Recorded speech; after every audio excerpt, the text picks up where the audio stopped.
दोस्तों, आज हम आपको ले चलने वाले हैं एक ऐसी जगह जहां इंसान और प्रकृति के बीच हर पल एक खतरनाक मुकाबला चलता है। चारों तरफ गहरा समुंदर, ऊंची ऊंची लहरें, तेज हवाएं और उसी के बीच खड़ा एक विशाल लोहे का शहर, एक ऑफशोर ऑयल प्लेटफॉर्म जो दिखने में किसी साइंस फिक्शन मूवी का लोहे का शहर लगता है। यही वो जगह है जहां से निकलता है काला सोना, यानी क्रूड ऑयल, जो पूरी दुनिया की इकोनॉमी को चलाता है। जरा एक पल के लिए सोचिए, आपकी गाड़ी का पेट्रोल, आपके घर की गैस, आपके मोबाइल का प्लास्टिक, यहां तक कि कई दवाइयां, इन सब की शुरुआत होती है इसी जगह से। लेकिन क्या आपने कभी सोचा है कि ये तेल जो हजारों मीटर नीचे समुद्र की तह में छिपा होता है, आखिर कंट्रोल में कैसे लाया जाता है और बिना किसी बड़े हादसे के आप तक कैसे पहुंचता है? ये प्रोसेस इतना कॉम्प्लेक्स, इतना डेंजरस और इतना अमेजिंग है कि इसे समझना किसी साइंस फिक्शन मूवी से कम नहीं लगता। तो आज की इस वीडियो में हम स्टेप बाय स्टेप देखेंगे सी बेड के अंदर छिपे तेल से लेकर टैंकर शिप के टैंक तक की पूरी जर्नी। तो चलिए शुरू करते हैं इस इनक्रेडिबल सफर को। सबसे पहले समझते हैं कि ये ऑफशोर ऑयल प्लेटफॉर्म आखिर होता क्या है और ये समुद्र के बीच में क्यों बनाया जाता है। दोस्तों, क्रूड ऑयल सिर्फ जमीन के नीचे ही नहीं होता, बल्कि दुनिया का एक बड़ा हिस्सा समुद्र की गहराई में सी बेड के अंदर मौजूद चट्टानों में छिपा होता है। और वहां तक पहुंचने के लिए इंजीनियर्स ने बनाया एक ऐसा मेगा स्ट्रक्चर जो समुद्र के ऊपर खड़ा रहता है, जिसे कहते हैं ऑफशोर ऑयल प्लेटफॉर्म। ये प्लेटफॉर्म्स मुख्य रूप से 3 प्रकार के होते हैं। पहला, फिक्स्ड प्लेटफॉर्म, जो सीधे समुद्र की तलहटी में गाड़ दिया जाता है। दूसरा, फ्लोटिंग प्लेटफॉर्म, जो पानी पर तैरता है लेकिन भारी एंकर और केबल से नीचे बंधा रहता है। और तीसरा, FPSO, यानी floating production storage and offloading vessel, जो एक साथ फैक्ट्री भी है और वेयरहाउस भी। इन प्लेटफॉर्म्स की ऊंचाई 300 से 600 फीट तक हो सकती है, मतलब ये किसी 40-50 मंजिला इमारत जितना ऊंचा होता है। एक बड़े प्लेटफॉर्म पर 200 से 500 वर्कर्स रहते हैं, जो 24 घंटे 7 दिन बिना रुके काम करते हैं।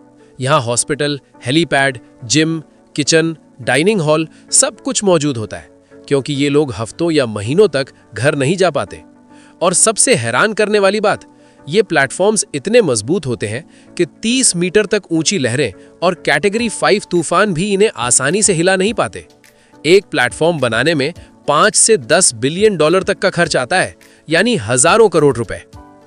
अब आते हैं इस पूरी प्रक्रिया के सबसे रोमांचक हिस्से पर, ड्रिलिंग, यानी समुद्र के नीचे से तेल निकालना। इस प्रक्रिया की शुरुआत होती है एक पावरफुल मशीन से, जिसे कहते हैं रोटरी ड्रिल। इसके नीचे लगा होता है एक ड्रिल बिट, जो डायमंड या टंगस्टन कार्बाइड जैसे बेहद मजबूत मटेरियल से बना होता है, और ये चट्टानों को काटते हुए नीचे की ओर बढ़ता है। ऊपर एक लंबा टावर होता है, जिसे डेरेक कहा जाता है, जो इस पूरी ड्रिलिंग सिस्टम को सपोर्ट करता है। लेकिन दोस्तों, ये ड्रिल हमेशा सीधी नीचे नहीं जाती।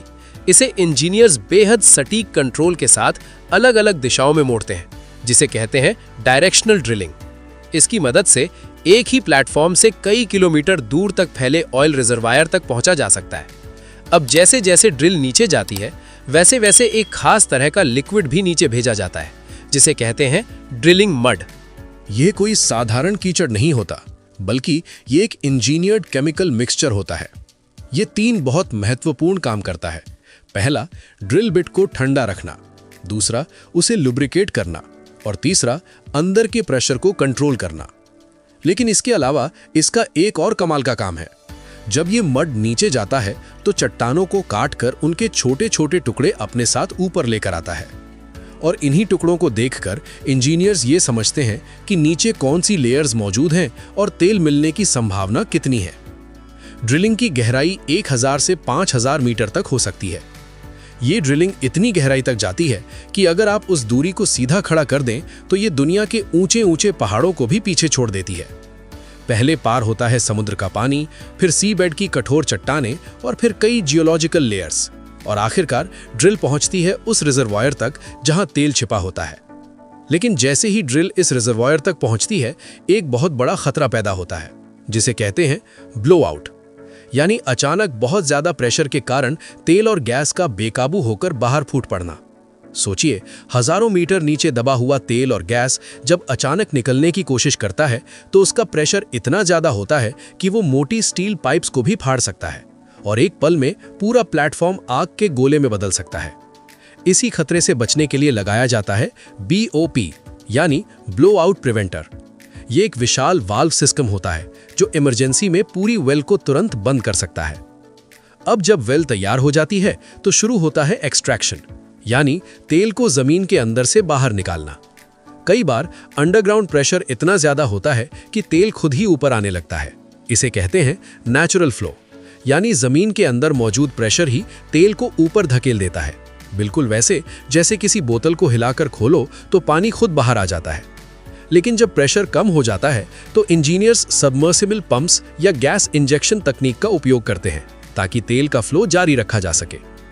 अब जो लिक्विड ऊपर आता है वो सिर्फ क्रूड ऑयल नहीं होता, उसमें पानी, गैस, रेत और कई अन्य अशुद्धियां भी मिली होती हैं।